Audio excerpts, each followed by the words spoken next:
Espinel comparte un diálogo con el invitado. En Punto Noticias hablamos de...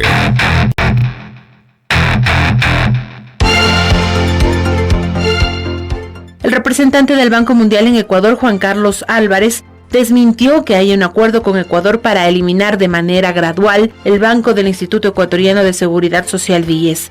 En esa misma línea, el vicepresidente Otto Sonne-Hosner afirmó en una entrevista radial que no existe dicho acuerdo. Recordemos que en el 2019 el Grupo Banco Mundial recomendó al Ecuador la eliminación del BIES como parte de sus propuestas para fortalecer la inversión privada. La recomendación fue plasmada en el documento denominado Marco de Cooperación con Ecuador 2019-2023, que brinda un análisis ampliado y da recomendaciones políticas públicas.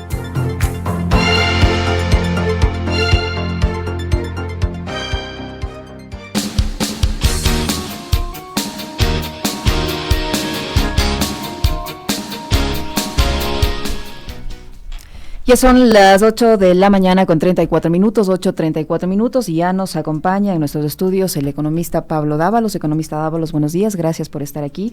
Desde el pasado 11 de febrero, un equipo del Fondo Monetario Internacional, encabezado por Ana Ivanova, visita la capital de la República para evaluar el programa que mantiene el organismo con el Ecuador. Así se informó últimamente y se añade que la revisión busca seguir los desarrollos económicos recientes y continuar trabajando con las autoridades ecuatorianas mientras implementan planes de política económica. Sin duda, economista Dávalos, de esta reunión va a depender que sigan entregando los desembolsos que están pendientes. ¿Cómo mira usted el panorama de la economía nacional al momento? Bueno, un saludo muy cordial a todas las personas que comparten con nosotros este espacio. Efectivamente, el Fondo Monetario Internacional ha designado una comisión para evaluar el cumplimiento de los acuerdos que deben establecerse en conformidad con la carta de intención que se suscribió el 1 de marzo del año 2019. Para el día 15 de marzo está prevista la evaluación en la cual el gobierno tiene que entregar el cumplimiento de esos acuerdos.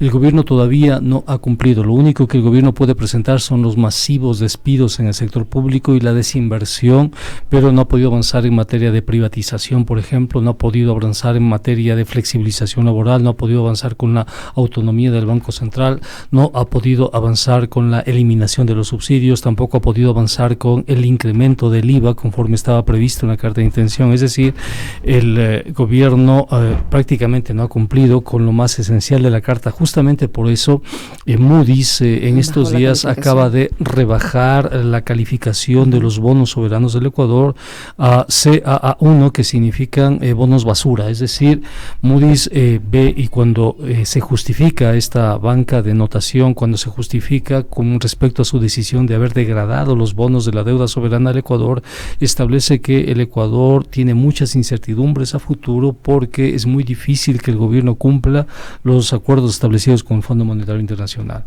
En ese sentido, si el gobierno, por ejemplo, intenta focalizar nuevamente el subsidio a los combustibles, va a desencadenar otra vez protestas sociales al tenor de lo que pasó en octubre del año pasado, ¿no? Un 9 de octubre, ¿cree usted? Entonces, para el gobierno es una situación muy complicada, muy difícil, porque lo que tendría que hacer el gobierno en este momento es buscar la suspensión de ese acuerdo. O sea, no puede cumplir con ese acuerdo, tiene que, a través de la Asamblea Nacional o a través de la Corte Constitucional, tiene que buscarse una posibilidad de suspenderlo para que sea el próximo gobierno quien, con capital político, considere pertinente o no seguir con el acuerdo con el Fondo Monetario Internacional. ¿No? ¿Se puede hacer esto en estas condiciones? Se debe hacer eso, se debe hacer. Caso contrario, se cae el acuerdo y se castiga más aún al país y se incrementaría aún más el riesgo país. Es decir, el gobierno suscribió una carta de intención sin tener capital político y sin tener necesidad en absoluto de hacer eso. Y con eso él mismo se sometió a una camisa de fuerza y ahora no puede cumplir con esos compromisos, ¿no? Es como una persona que se endeuda y después no puede cumplir con la deuda y obviamente le vienen los reclamos, le vienen los embargos y todo lo demás porque no tienes capacidad para hacerlo, ¿no? Entonces el gobierno asumió una deuda con el Fondo Monetario y problema de la deuda del Fondo Monetario no son las tasas de interés, el problema con el Fondo Monetario son las condicionalidades que establece. Entonces el Fondo Monetario le dijo, mire, te voy a dar 4,000 millones en 36 meses, pero cada 3 meses voy a revisar el cumplimiento de este programa de ajuste y tienes que hacer una consolidación fiscal, y en esa consolidación fiscal el Fondo Monetario incluso cambia la metodología de lo que significa la ley, por ejemplo, el Código Orgánico de Planificación y Finanzas Públicas, ¿no? En ese sentido, el Fondo Monetario incorpora el subsidio a los combustibles en el presupuesto fiscal. Pero la ley, aquí en el Ecuador, la Constitución y la ley prohíben hacer eso. El subsidio a los combustibles no se registra en el presupuesto fiscal. El Fondo Monetario lo hace, pero las leyes ecuatorianas lo impiden, ¿no? Por eso en el presupuesto se registran en una cuenta aparte que se llama cuenta de financiamiento de derivados deficitarios, y los subsidios ni siquiera sirven para contabilizar el déficit fiscal. Entonces, cuando el gobierno dice que va a eliminar los subsidios para reducir el déficit fiscal, primero que la ley no lo permite, segundo que es una reducción muy pequeña, no llega ni al 1% del Producto Interno Bruto y no contribuye realmente a subsanar eso porque no se registra en el presupuesto fiscal, pues, ¿no? Yeah. Pero el Fondo Monetario lo registra, el Fondo Monetario también, no le importan al Fondo Monetario las leyes del país, la Constitución del país. Por ejemplo, el Fondo Monetario plantea la autonomía del Banco Central, van a insistir en pero eso. La Constitución prohíbe la autonomía del Banco Central, o sea, la Constitución establece que el ente rector de la política fiscal y monetaria es el Ministerio de Finanzas y Economía, ¿no? Pero al Fondo Monetario eso no le interesa, por eso hay incompatibilidades entre la Carta de Intención y la Constitución. De hecho, el mes de julio del año pasado yo puse en la Corte Constitucional una demanda de inconstitucionalidad, justamente observando estos temas, ¿no? Indicándoles a la Corte Constitucional, miren, la metodología del Fondo Monetario no corresponde a la metodología de la Constitución y de la ley, porque la Constitución establece que los ingresos permanentes financian el gasto permanente. La Constitución establece la autonomía de las instituciones públicas, los GATS, el Banco Central y el IES, ¿no? Además, a medida que iba leyendo la Carta de Intención, iba encontrando más inconstitucionalidades y fui haciendo una especie de inventario, si tú quieres, de esas inconstitucionalidades. Sustenté eso, la presenté a la Corte Constitucional. La Corte Constitucional tenía que cumplir de acuerdo a los plazos previstos y nunca se reunió la Corte Constitucional. En octubre, con Jaime Vargas, el presidente de la CONAIEP, pedimos que estos jueces constitucionales, al no cumplir con la ley, sean depuestos y asuman los jueces alternos, al menos en este caso, ¿no? Uh-huh. Ahí se asustaron los jueces constitucionales y yo creo que se inventaron una reunión del 3 de octubre. El 3 de octubre el país estaba incendiado prácticamente, pero ellos dicen que se reunió ese día y deciden no admitir la demanda porque según la Corte Constitucional esa demanda no genera efectos administrativos, es decir, uh-huh, es como un memorándum nada más, ¿no? No cambia las leyes, dice eso, ¿no? Lo cual me parece una irresponsabilidad por parte de la Corte Constitucional, porque si algo está cambiando las leyes del país, si algo pasó en octubre, fue justamente la Carta de Intención. El gobierno adoptó el decreto 883 para cumplir con la Carta de Intención, porque tenía que entregar en la revisión de esos días, entregarle el cumplimiento de esos acuerdos que están registrados y inscritos en la Carta de Intención. Pero a pesar de eso, fíjate tú, a pesar de eso, de que el decreto 883 tiene relación directa con la Carta de Intención, la Corte Constitucional dijo que no había ninguna relación, ¿no? Y esto es interesante que el país lo sepa, porque si la Corte Constitucional daba paso al pedido de inconstitucionalidad que se presentó en julio y cumplía con los plazos previstos para para agosto, septiembre, habríamos tenido ya un pronunciamiento de la Corte Constitucional y el presidente no tenía que cumplir con esos acuerdos y en consecuencia no tenía que emitir el decreto 883. Eso quiere decir que los muertos, la violencia, todo lo que pasó en octubre se pudo haber evitado si la Corte Constitucional hubiese cumplido con su trabajo. Uh-huh. Pero lamentablemente los jueces constitucionales, pienso yo, son en ese sentido muy corruptos, son los jueces constitucionales más venales que hemos tenido, ¿no? Porque tenían en sus manos la posibilidad de resolver un asunto tan fundamental como es la Carta de Intención y no lo hicieron. O sea, no lo hicieron, no lo cumplieron, ¿no? Dieron largas al asunto, etcétera. Economista economista, usted señala que hasta marzo el Fondo Monetario Internacional terminará su revisión y autorizará el 15 de marzo. Eso dice la carta de intención. Desembolsos, ¿verdad? Eso quiere decir que hasta el 15 de marzo el gobierno debería tratar de cumplir todos estos incumplimientos. Efectivamente. Pero el tiempo es un enemigo ese momento. Tomamos en cuenta que estamos prácticamente en mediados de febrero. 15 días más de marzo es un mes. No van a poder... El gobierno ya lo intentó, porque primero intentó con el decreto 883, después intentó con la ley de crecimiento económico. Es una ley de más de 400 artículos que reformaba 24 cuerpos legales, en donde planteaba prácticamente la salida de la dolarización, ¿no?, para estar a tono con el Fondo Monetario. Esa ley fue negada y archivada por la Asamblea. Después propuso la primera parte de esta ley, la envió como ley de simplificación y progresividad tributaria. La Asamblea finalmente aprobó esta ley. O sea, lo único que tiene que para presentar es esta ley de progresividad y simplificación tributaria. Fuera de eso que tiene el gobierno, probablemente el gobierno intente otra vez un decreto de focalización de subsidios. Probablemente aprovecha el feriado de carnaval, ¿no? Y en el feriado de carnaval es muy posible, o sea, es muy posible, porque el gobierno tiene que cumplir con el Fondo Monetario Internacional. Eso es taxativo, eso es, si tú quieres, una responsabilidad asumida por el gobierno. Entonces el gobierno tiene que entregar eso al Fondo Monetario. No puede ir a la revisión del 15 de marzo sin absolutamente nada. Decirle, mira, lo único que he hecho es la ley de progresividad tributaria y despedir empleados públicos, no he hecho nada más, ¿no? Y además de eso, disminuir la inversión pública, porque para el Fondo Monetario hacen falta decisiones políticas más importantes. El Fondo Monetario le va a decir, ¿y qué pasó con el IVA, por ejemplo, no? Tenía que subir el IVA. ¿Qué pasó con la eliminación de subsidios? ¿Qué pasó con la flexibilización laboral?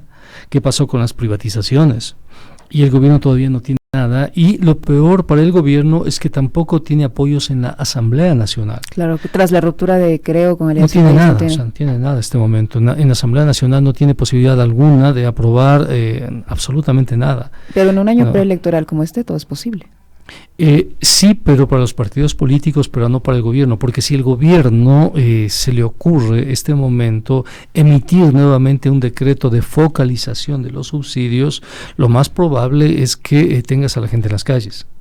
No, y otra vez el gobierno va a tener que dar marcha atrás. Pero posiblemente la gente ahora tiene más miedo de salir a las calles, tomando en cuenta que el gobierno mismo ha anunciado el equipamiento, tanto de la policía como Fuerzas Armadas, para reprimir. Tal vez en otra sociedad, popular. Pero la sociedad ecuatoriana es muy valiente.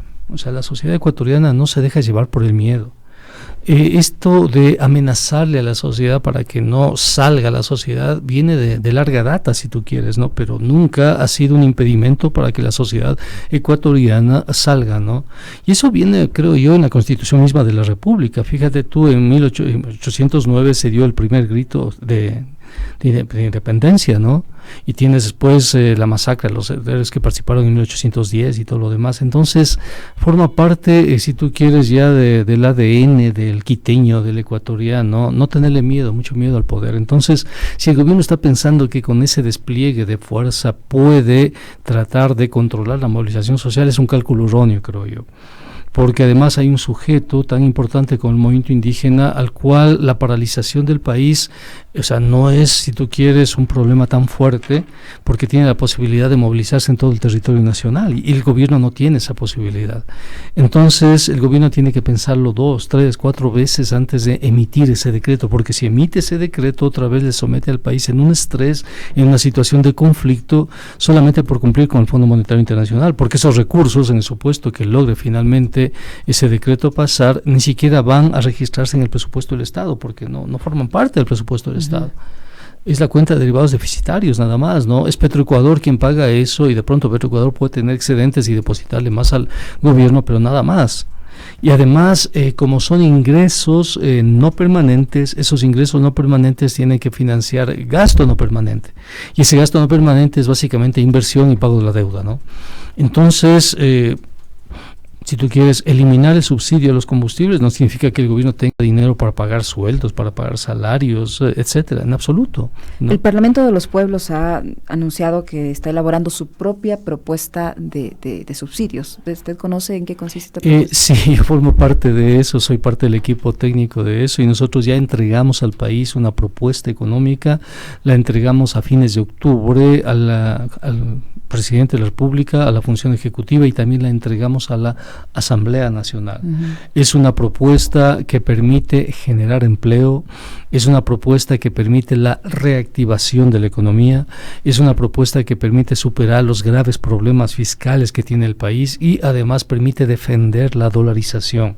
Es una propuesta que se hizo con más de 200 organizaciones que asistieron a ese evento, que se hizo con el apoyo de técnicos de varias universidades del país y exministros de Finanzas y de Economía, y también con el apoyo de algunos académicos internacionales. Es la mejor propuesta que tiene el país. ¿Y qué plantea en el tema de subsidios, por ejemplo? Nosotros lo que planteamos es una estrategia integral.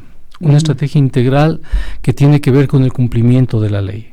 Lo primero que planteamos al presidente y le planteamos a la sociedad es que cualquier propuesta económica tiene que estar enmarcada en la Constitución y en la ley. Los subsidios no, de los combustibles al menos, no forman parte del presupuesto. No están en el presupuesto. Cambiar los subsidios y alterar toda la estrategia de precios relativos, ¿no? Si esos subsidios no forman parte del presupuesto, no es responsable con el país. Hay que decirle al país la verdad. Entonces, si queremos hacer política fiscal, tenemos que hacerla dentro de lo que nos permite hacer la ley. ¿Y qué dice la ley? La ley dice que los ingresos permanentes financian el gasto permanente.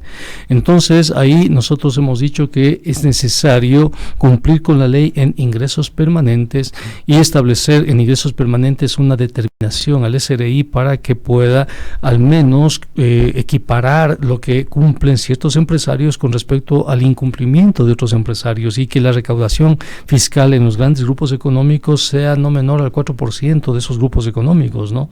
Eso significaría ingresos de alrededor de unos 1.500 millones de dólares sin mover absolutamente nada, simplemente determinando la responsabilidad fiscal de los grandes grupos que no cumplen con esa responsabilidad fiscal en la medida de lo que establece la ley. No haría falta focalizar los subsidios, sino aplicar esta otra alternativa que es que aunque focalice los subsidios, ese dinero no va al presupuesto.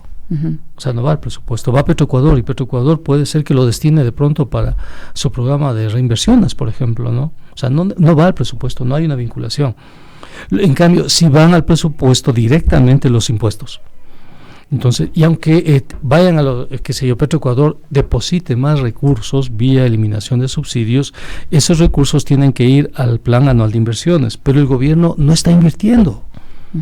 Entonces, lo otro es que vayan al pago de la deuda, al pago de servicio de la deuda, ¿no? Entonces, con la eliminación de los subsidios no pagas ni salud, ni educación, etcétera. O sea, no haces eso. Pero nos están vendiendo esa idea. Pero tú te la compras, pues, porque a claro. través de las autoridades del Estado pero no es cierto, se señala eso, ¿no? Que pero tú te la compras, ¿no? No es así. Ese argumento, ¿no? Que focalizando los subsidios se va a mejorar la recaudación del país y para eso destinarle es falso. Es más, si el ministro de Finanzas hace eso, puede ir a la cárcel por peculado. No hay cómo. ¿Qué dice la Constitución? Ingreso permanente financia gasto permanente. ¿Cuál es el gasto permanente? El gasto entre sueldos y salarios y mantenimiento de todo lo que es el Estado, no los bonos y todo lo demás. Eso dice la Constitución, eso dice la ley. Si se elimina el subsidio a los combustibles, no puedes con ese dinero pagar ni sueldos, ni salarios, ni gasto corriente, no puedes. Si se demuestra que has pagado, simplemente es juicio político, juicio penal, especulado. O sea, no hay cómo. O sea, eso es falso. Entonces, si se elimina ese subsidio, no significa que el gobierno va a tener más recursos ni para salud ni para educación. No puede. ¿Para qué son esos recursos? Para pagar la deuda, nada más. O para tenerlos ahorrados. O para la inversión. Pero es un gobierno que no está invirtiendo. Porque además tú no puedes invertir en un hospital sin tener que contratar médicos, pues necesitas construir un hospital, pero también el presupuesto para los médicos, las enfermeras y todo lo demás, pues para que ese hospital funcione, o su universidad o su escuela, ¿no? Entonces, o sea, no es así, o sea, hay que cumplir la ley. Lo que te digo, en la propuesta que hemos presentado hay que cumplir la ley. La focalización no tiene nada que ver, absolutamente nada que ver con el gasto corriente. O sea, y tampoco tiene que ver con el déficit fiscal.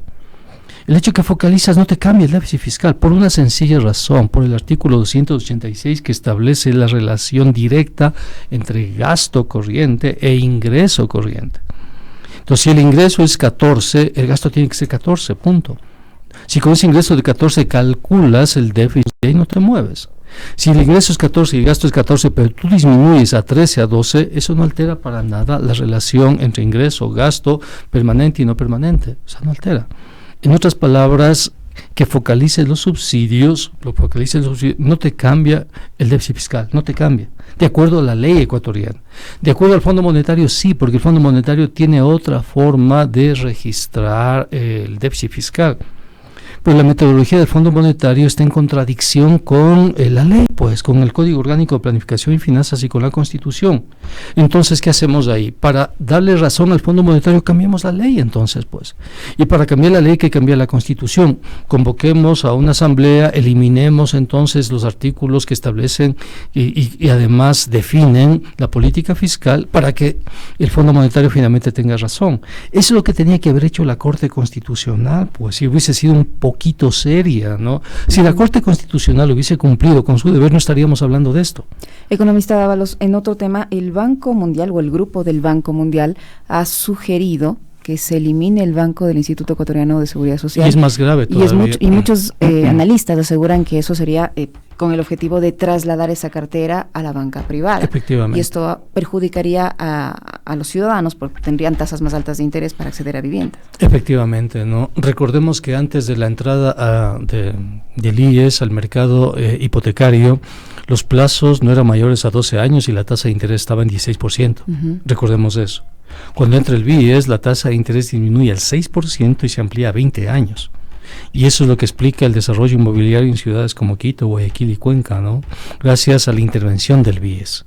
Pero claro, la cartera del BIES es tan grande en este momento y los otros bancos están viendo que es un negocio interesante, por eso el Banco Mundial efectivamente plantea eso. Y eso está en la carta de intención del Fondo Monetario, no hay por qué sorprenderse. De hecho, cuando yo le propuse la demanda de inconstitucionalidad, ¿no? Constaba justamente eso, constaba la eliminación de la autonomía del IES. Está en la carta de intención, se elimina la autonomía del IES para intervenir sobre el IES. Tan es así que el Fondo Monetario plantea que el presupuesto del IES vaya al presupuesto general y pierda totalmente la autonomía. Eso plantea la carta de intención. Y eso estaba, porque no se aprobó, eso estaba en la Ley de Crecimiento Económico, que el IES registre su presupuesto en el presupuesto general del Estado, es decir, perdía totalmente autonomía. Por eso, en la carta de intención se establecen las condicionalidades que efectivamente dan cuenta de la privatización del BIES. Lo que quieren es privatizar al BIES, ¿no? Que el BIES vaya, ¿no? y forme parte del sistema financiero privado. Y hay otra cosa también que no consta en el debate y no sé por qué consta, y también está en la demanda de inconstitucionalidad que presenté, ¿no? y es la intervención sobre la economía popular y solidaria. En la economía popular y solidaria hay 5 segmentos. El segmento 1 son las grandes cooperativas y el segmento 5 son los bancos comunales, ¿no? El Fondo Monetario y el Banco Mundial plantean la eliminación de todos los bancos comunales. O sea, desaparece ese sector 4 y 5 se llama, segmento 4 y 5, desaparecen. ¿Por qué? Porque, ¿cuál es el objetivo de que desaparezca? Porque ellos quieren que el segmento 1 y el segmento 2 sean vigilados, sean supervisados con los mismos criterios que los bancos, tratarles de la misma forma que los bancos, porque las cooperativas en este momento ya forman parte de alrededor de un 30% de la cartera del sistema nacional, ¿no? Sistema financiero nacional. Entonces, para los bancos ya son competencia fuerte, pues. Competencia fuerte. ¿Por qué quieren eliminar el segmento 4 y 5? Porque ahí está el anclaje territorial de las cooperativas. Yo me pregunto, los bancos, en lo que hemos visto en las últimas cifras, han tenido utilidades sin duda muy importantes en estos últimos años. ¿Qué necesidad tienen de, en este caso, adquirir la cartera del BIES o de adquirir la cartera que tengan estos bancos comunales? O sea, si ya tienen utilidades jugosas, ¿para qué necesitan más? Mira, el segundo banco más grande, el primer banco más grande del país es público, es el BIES. Después está un banco que es el Banco del Pichincha. Uh-huh. Después del Banco del Pichincha, el segundo banco más grande del país es un banco público. Pacífico. Es el Banco del Pacífico. No, es un banco que tiene un nivel de cartera de alrededor de unos, si no me equivoco, unos 13,000 millones en activos y cartera de patrimonio y todo lo demás, ¿no? Bueno, la cuestión es que el Estado, en este momento el gobierno intenta privatizar ese banco. Forma parte de los acuerdos con el Fondo Monetario Internacional. Es un banco, es el segundo banco más grande del país. Te digo, en cartera debe tener, si el Banco Pichincha tiene 6.000, debe tener unos 3.000 o 4.000 millones el Banco del Pacífico, pero lo quieren vender en alrededor de $600 millones. Lo quiere vender a plazos, ¿no? Cuando el Banco del Pacífico ha generado utilidades, ¿no?, que son superiores a lo que está a este momento pretendiendo vendérselo, ¿no? Entonces se lo quiere vender por el volumen de su patrimonio, y una de las personas que quieren comprar ese banco es justamente el señor Lasso, pues del Grupo de Banco de Guayaquil. Entonces para él la política también es negocio. Si tienes la posibilidad de comprarte el primer banco y el tercer banco más grande del país, entonces por supuesto que suscribes y apoyas al gobierno, ¿no? Y eso está en la carta de intención, están en los compromisos Banco Mundial, efectivamente eso está ahí. O sea, no es ninguna exageración, eso está. Y que la Corte Constitucional ha cumplido un rol absolutamente lamentable es real, ¿no? Tan es así que probablemente otra vez ponga en discusión los tratados bilaterales de inversión, ¿no? Entonces, sí, yo pienso que a futuro vamos a tener que buscar la forma de cambiar incluso esos jueces constitucionales, que le están haciendo muchísimo daño al país. Muchísimas gracias, economista Pablo Dávalos. El economista Pablo Dávalos nos ha acompañado en esta última parte de Punto Noticias, primera emisión. Le agradecemos por su presencia en nuestros estudios y por la información y el análisis que nos ha permitido realizar sobre la economía nacional. Son las 8:59. Nos despedimos, amigos. Les deseamos una excelente jornada.